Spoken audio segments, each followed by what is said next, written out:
काय काय त्रास झाला, कसा झाला असं ते दिलेलं आहे. 18 आता हे खरं वाचून दाखवायला नाही पाहिजे ह्या तक्रारीचं, पण मुद्दा असा आहे ताई, मुद्दाच सांगते तुम्हाला. महिला मेल करून देखील पोलिसांनी तिला 5 ते 6 तास रखडत ठेवलं तिथं पोलीस स्टेशनला त्याची तक्रार दाखल करून. तुम्ही आता एसपी ऑफिसला ब्रीफ घेतलंय मयुरीच्या केसचं. 241 दिवस झाले, कोर्टामध्ये चार्जशीट गेले नाही. तुम्हाला काय सांगितलं दोन्ही बाजूच्या पोलिस? चार्जशीट दाखल व्हायला पाहिजे होते आतापर्यंत. ते का झालं नाही? तुम्ही आता मग ह्याच्यावरतीच एसपींना आणि पीसीएमसी कडे हा विषय जो ग्रामीणला आधी होता तो बावधनचा विषय वर्ग होईपर्यंत ग्रामीण भागाला होता. त्याच्यामुळे त्यांनी ती आतापर्यंत चार्जशीट दाखल करणं गरजेचं होतं. का चार्जशीट दाखल झाली नाही? मला राज्याचे गृहमंत्री यांना विनंती करायची की तातडीने अशा केसेसमध्ये चार्जशीट दाखल होऊन त्यांना कोर्टाच्या माध्यमातून न्याय मिळाला पाहिजे. याच्यासाठी खऱ्या सूचना आता त्या विभागाला गेल्या पाहिजेत.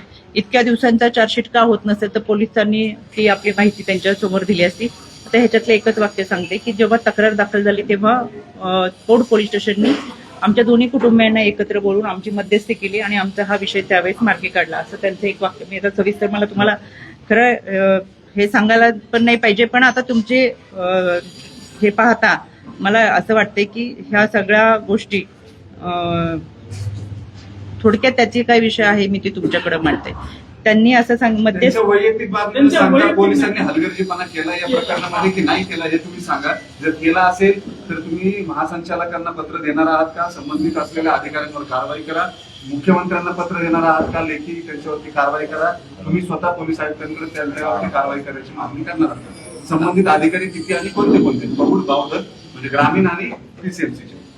2024 मध्ये ही केस दाखल झाली तेव्हा बावधनकडून ती ग्रामीणकडे होती. फेब्रुवारीमध्ये वर्ग झाल्यानंतर ती आता पीसीएमसी मध्ये गेली. त्याच्यामुळे 4 अधिकारी याच्यामध्ये आहेत. केस वर्ग होण्यापूर्वीचा तपास असेल आणि वर्ग झाल्यानंतरचा तपास असेल. हे 4ही अधिकारी आता दीडच्या मीटिंगमध्ये मला भेटतील. का करू शकले नाही, काय अडचण आहे, आणि म्हणून मी एसपी नाही तिथे बसवले. पीसीएमसीचे अधिकारी सुद्धा तिथे बोलवले. खरं दिरंगाई होणं हे चुकीचं आहे आणि त्याच्यामुळे पोलिसांनी याच्यामध्ये एक वाक्य नमूद केलेलं आहे की दोन्ही कुटुंबियांना बोलून मध्यस्थी केल्यामुळे वाद मिटला होता. आता पोलिसांची जबाबदारी आणि भरोसा असेल की एकत्र बसून हा त्यावेळेचा वाद मिटवल्यामुळे कदाचित हा विषय परत तक्रार आली नसल्यामुळे हा विषय तसाच राहिला असणार आहे. पण त्यांनी त्याच्यामध्ये असं नमूद केलेला, तेच मी माहिती घेते आता गेल्यावर. त्याच्यामुळे या केसमध्ये सुद्धा त्यांनी मेन्शन केले की एकत्र बसून हा वाद तात्पुरता मिटवलेला होता. पण त्यावेळेस हा वाद तिथं मिटला नसता तर पुढचीही कारवाई झाली असती. आणि स्वतः त्यांचं तक्रारदारांचं हे पत्र आहे. मला आता इतकं सविस्तर मी आहे पण तुम्हाला एक वाक्य ते सांगते. माहिती आम्हाला नको, ही माहिती मिळते मयुरीच्या कुटुंबियांकडून मयुरीकडून सुद्धा हे सतत सांगण्याचा प्रयत्न केला जातो की त्यावेळेस गौरींच्या बाजूला जो पॉलिटिकल क्लाउड होता त्या क्लाउडचा वापर करून ते प्रकरण दाबण्यात आलं. दोन्हीकडच्या पोलिसांनी हे प्रकरण सामोपचारानं मिटलंय असं सांगायचा प्रयत्न जरी केला असला तरी आज तागायत मयुरी त्यांच्याकडे राहत नाही, ती दुसरीकडे राहते. म्हणजेच जो आरोप केला जातोय की तुमच्या पक्षाचं हगवणींना पाठबळ होतं, त्या आरोपामध्ये काही तथ्य आहे असं तुम्हाला वाटतं का? कारण कारवाई झालेली नाही हे क्लिअर आहे. चार्जशीट गेलेलं नाही हे क्लिअर आहे. ही समरी फाईल झालेली नाही हे क्लिअर आहे. असं असून त्या गुन्ह्यामधले आरोपी मुकाट फिरत होते आणि त्यांच्यामुळे आता आणखी एका मुलीने आत्महत्या केली आहे जी हत्या सुद्धा करू शकते.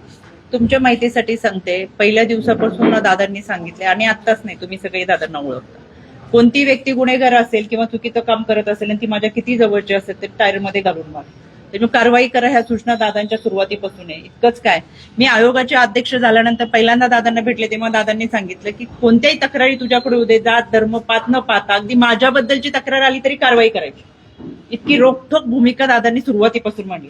त्याच्यामुळे पॉलिटिकल व्यक्ती आणि म्हणून चार्जशीट गेली नाही हा विषय अजिबात नाही, याच्यात तथ्य नाहीये. आणि याच्या पोलिसांवर जर कोणाचा दबाव असेल तर त्याची मी माहिती घेईल, हे चुकीचं आहे.